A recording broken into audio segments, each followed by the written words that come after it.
गुस्से का इलाज एक जॉइंट परिवार था। ये परिवार पिछले कई सालों से एक साथ ही रहता आया था। इस परिवार में कुल 3 पीढ़ियां बसा करती थी। लोग इनकी एकता की मिसालें दिया करते थे, लेकिन एक नई बहू के इस परिवार में दाखिल होने से इस परिवार की शांति अब खतरे में आ चुकी थी।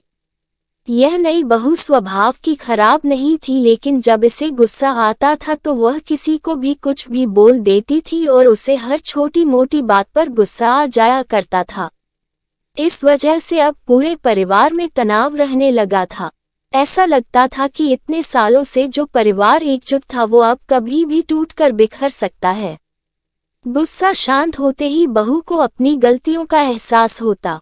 वह पश्चाताप करती, लेकिन फिर सब भुलाकर अगली बार गुस्सा करती और वही बातें दोहराती। एक बार उनके घर एक साधु बाबा आया।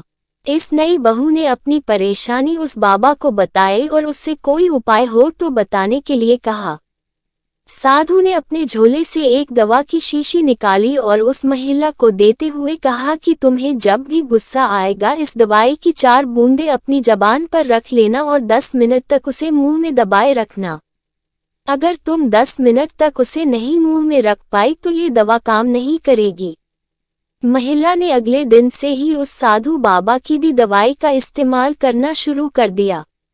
10 दिनों बाद जब वह साधु फिर से उसके घर आया तब महिला ने उसके पैर पकड़ लिए और कहा कि साधु बाबा आपके दवाई काम कर गई। उसकी वजह से अब मुझे गुस्सा नहीं आता है और अब मेरे परिवार में सुख शांति फिर से पहले जैसी रहने लगी है। साधु ने हंसते हुए कहा कि मैंने जो तुम्हें दवाई दी थी दरअसल वह कोई दवाई थी ही नहीं, शीशी में तो मात्र पानी भरा था। तुम्हारा गुस्सा किसी दवाई की वजह से नहीं बल्कि गुस्सा आए तब शांत रहने की वजह से खत्म हुआ है। दोस्तों, आप में से कितने लोग हैं मानते हैं कि गुस्सा आए तब शांत रहने से गुस्सा अपने आप कम हो जाता है? बड़े बुजुर्ग या हमारी धार्मिक पुस्तकें तो यही बताती है गुस्से का एकमात्र इलाज मौन ही है।